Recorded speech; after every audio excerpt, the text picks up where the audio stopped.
आज द्रौपदी वनवास में पांडवों के साथ थी, जबकि उसने कभी इस बात की कल्पना नहीं की थी, क्योंकि अपने स्वयंवर तक तो वो पांडवों को जानती भी नहीं थी। उसके मन में तो भैया कृष्ण बसे हुए थे, लेकिन कृष्ण के मन में कुछ और ही चल रहा था। मैं कृष्ण के मन में उठ रहे सवालों का साक्षी हूं। मैं आकाश हूं, वो आंख जिससे न कोई सवाल छिपा है न कोई जवाब। मैंने देखा है कि कृष्ण द्रौपदी का विवाह अर्जुन के साथ कराना चाहते थे और इसके लिए उन्होंने पूरी तैयारी भी की थी। उद्धव और ऋषि धौम्य भी पांडवों से कांपिल्य नगरी पहुंचने को कह चुके थे, जिसके बाद पांडव कांपिल्य पहुंचे और एक कुम्हार के घर में डेरा डाला। कुम्हार समझते हो ना? अरे वही जो मिट्टी के बर्तन बनाता है, घड़े बड़े। ये सब हो क्या रहा है? महर्षि ने हमें यहाँ भेज तो दिया, पर यह नहीं बताया कि यहाँ भोजन का प्रबंध कैसे होगा। उसका प्रबंध हो चुका है भीम। क्या? वाह! कहाँ है भोजन? गृह स्वामी ने भोजन का प्रबंध कर दिया है। बैठो, मैं लेकर आती हूँ। भीम भैया, आप ना खाली पेट किसी से बात मत किया कीजिए। क्यों? क्योंकि भूखे पेट ना आप गुस्से से आग का गोला हो जाते हो। मेरी हंसी उड़ा रहा है? अभी बताता हूँ। भीम, पहले भोजन ग्रहण कर लो। लो, फिर शांति से किसी को कुछ बताना। हाँ। आज तो भोजन मिल गया माँ, पर कल से क्या होगा? भिक्षा मांगेंगे, और क्या। मैं भोजन के लिए जीवन भर भिक्षा मांग सकता हूँ भैया, पर उस दुर्योधन को भुला दूं, ये नहीं हो सकता। पर भैया भीम, ये नगर हमारे लिए नया है। कहाँ जाएंगे? किससे भिक्षा मांगेंगे? किससे? तुम मेरा नकुल अब भिक्षुक बन ही गए हैं, तो जो सामने आ गया उसके सामने हाथ फैला देंगे। पर हमें स्वयंवर की सूचना देगा कौन? यहाँ तो हमारा कोई परिचित भी नहीं है। परिचय की आवश्यकता है भी नहीं। महर्षि ने कहा है कि अभी हमें अपनी पहचान छिपा कर रखनी है। और यदि स्वयं वासुदेव सामने पड़ गए तो? उन्हें भी अपना परिचय नहीं देना है। गोविंद, रुकिए गोविंद। गोविंद! उद्धव, तुम इतनी रात्रि में? हाँ गोविंद, आपसे एकांत में ही मिलना चाहता था। अच्छा बताओ, क्या हुआ? कोई विशेष सूचना? हाँ, सूचना है कि जरासंध स्वयंवर में पांचाल कुमारी का हरण करेगा। उद्धव, उस विषय में अब तुम मत सोचो। तुम केवल पांडवों के संबंध में सोचो। अभी तक उनकी कोई सूचना नहीं मिली है। मैंने उन्हें समझा दिया है, वो अब तक कांपिल्य पहुंच भी चुके होंगे। यदि नहीं पहुंचे तो हमारी योजना धरी की धरी रह जाएगी। तो हमें क्या करना चाहिए? देखो उद्धव, हमें हर परिस्थिति के लिए तैयार रहना चाहिए। ये भी हो सकता है कि दुर्योधन स्वयंवर में विजयी हो जाए। मुझ पे संदेह? आप भी ना क्या क्या सोचने लगते हैं मामा। पूरे आर्यवर्त में मुझसे बड़ा योद्धा है कौन जो पांचाली को जीत सकेगा? हाँ? भांजे, जो पक्षी उत्साह से ज्यादा ऊंचा उड़ते हैं, आंधी की मार से उनके प्राण पखेरु हवा में उड़ जाते हैं और धरती पर उनका मरा हुआ धड़ ही आकर गिरता है। इसीलिए ऊंचा मत उड़ो भांजे, उस छलिए को समझो। मुझे सूचना मिली है कि ये जो सारा खेल है ना, उसी का रचाया हुआ है। तो रचाने दो खेल। स्वयंवर में पराक्रम की ही तो परीक्षा होनी है ना। तो मित्र दुर्योधन के पराक्रम के सामने कोई नहीं ठहरेगा। बिना बुद्धि का बल सिर्फ बैल के काम आता है, मनुष्य के नहीं। बल के साथ कभी बुद्धि का प्रयोग भी किया करो अंगराज। उस छलिए से मिले बिना हमें उसकी चालों का पता नहीं चल सकता भांजे। बुद्धि के घोड़े कायर दौड़ाते हैं गांधार राज। आप बस देखते रहिए कि पांचाल कुमारी कैसे हस्तिनापुर पहुंचती है। यदि दुर्योधन असफल भी हो जाए तो अश्वत्थामा कभी असफल नहीं होगा। एक बात तो तय है, यदि कर्ण, अश्वत्थामा या दुर्योधन में से कोई स्वयंवर में विजयी हो भी गया पांचाली उनमें से किसी का वरण नहीं करेगी, चाहे उसे अपने प्राण ही क्यों ना देने पड़े। और यदि ऐसा कुछ हुआ तो स्वयंवर सभा युद्ध का मैदान बन जाएगी। तो गोविंद, ऐसी किसी अनहोनी को टालने के लिए आपको स्वयंवर में भाग लेना चाहिए। मैं स्वयंवर में भाग नहीं लेने का प्रण कर चुका हूं, पर इस स्वयंवर के बहाने कई राजा पांचाल से सैन्य गठबंधन करना चाहते हैं, जिसे मुझे रोकना आवश्यक है। इस संबंध में मैंने मगध नरेश जरासंध को समझाने का प्रयास भी किया, पर उसने मेरी एक न सुनी। जरासंध को परामर्श देने वाले तुम होते कौन हो?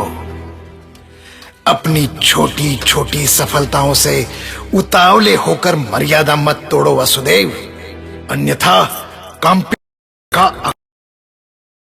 तो मैं कहना चाहता हूं मगधपति कि आप कांपिल्य को युद्ध का अखाड़ा क्यों बनाना चाहते हैं? ये मैं नहीं, तुम चाहते हो। तुम चाहते हो कि मगध और पांचाल की संधि ना हो। तुम चाहते हो कि जरासंध स्वयंवर में भाग न ले। तुम चाहते हो कि द्रुपद कुमारी तुम्हारे जैसे तुच्छ ग्वाले से ब्याही जाए। नहीं नहीं महाराज, मैं तो केवल इतना ही चाहता हूं कि आप अपनी वृद्धावस्था को ध्यान रखते हुए इस प्रतियोगिता में भाग न ले।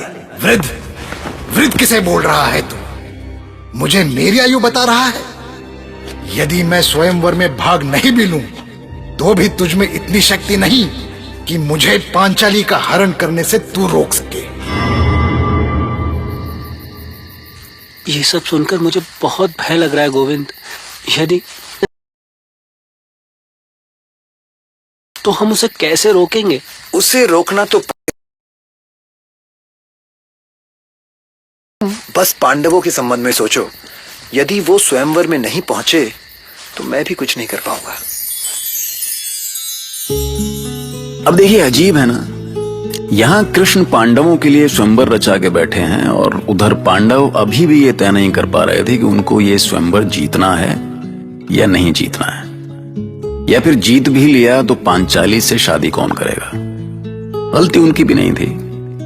अब बरसों से जंगल में रह के इंसान की बुद्धि वैसी ही हो जाती है, बस रूखा सूखा खा के सोने को मिल जाए और क्या। तो देखिए पांडवों की उलझन।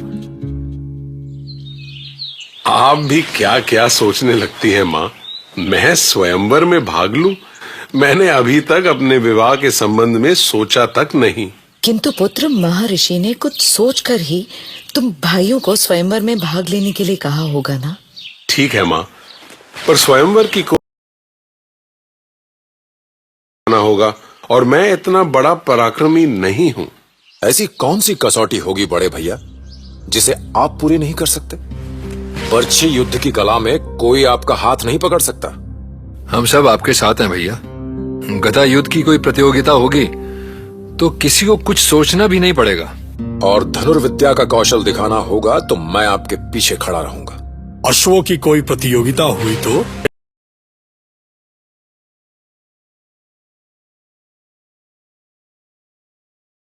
ऐसे भाइयों के होते तुम्हें चिंता करने की क्या आवश्यकता है युधिष्ठिर? तुम क्यों स्वयं को किसी से कम समझते हो? और कुछ नहीं हो सका माँ। कुमारी का हरण करके बड़े भाई की सेवा में उपस्थित कर दूंगा।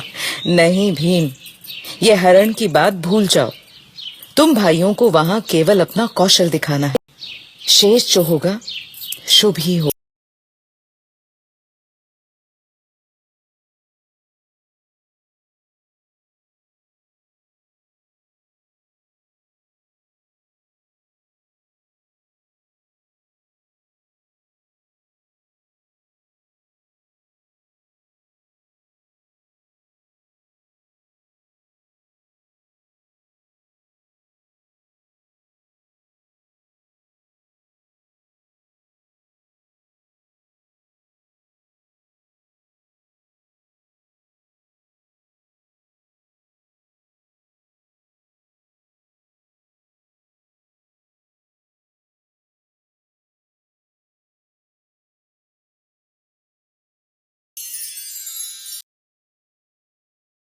बड़े भाई की सेवा में उपस्थित कर दूंगा। नहीं भीम, ये हरण की बात भूल जाओ। तुम भाइयों को वहां केवल अपना कौशल दिखाना है। शेष जो होगा शुभ ही होगा।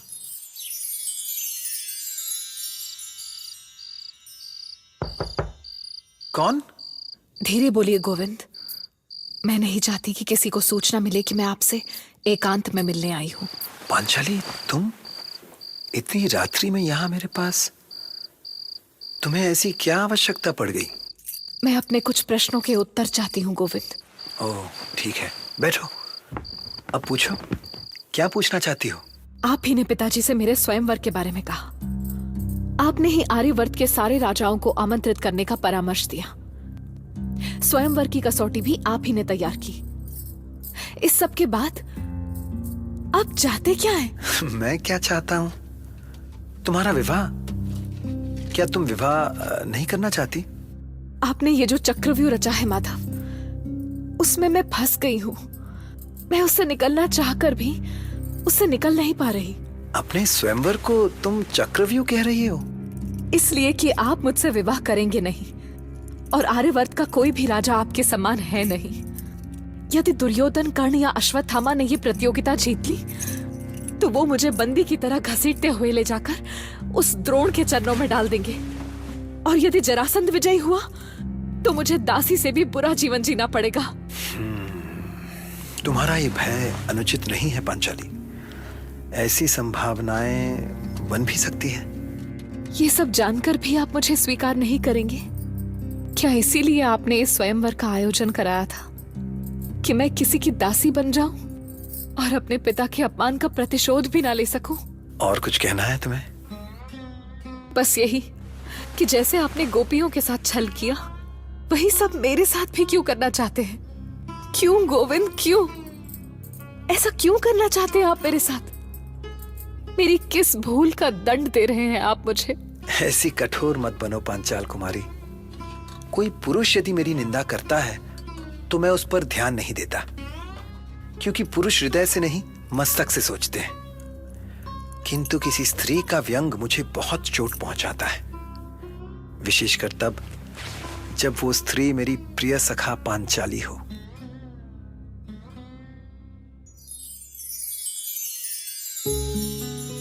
कृष्ण द्रौपदी का सारा दर्द पी के नीलकंठ हो गए। वो ये तो नहीं बता सकते थे कि उन्होंने उसके लिए अर्जुन का चयन किया था।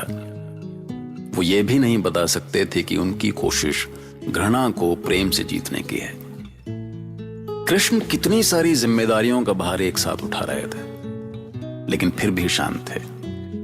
उनके होठों पर मीठी मुस्कान हमेशा तैरती रहती थी, इस वचन के साथ कि वो जीवन भर द्रौपदी के सखा बनकर रहेंगे। असल में कृष्ण और द्रौपदी के मन में एक दूसरे के लिए जो जगह थी, वो सखा बनकर ही सार्थक हो सकती थी। एक ऐसा रिश्ता जिसमें न कोई बंधन हो, न आशा प्रत्याशा, बस एक अपनापन, जिससे अपना दुख कह सकें, जिसके कंधे पर सर रखकर रो सकें। सुनते रहिए महाभारत।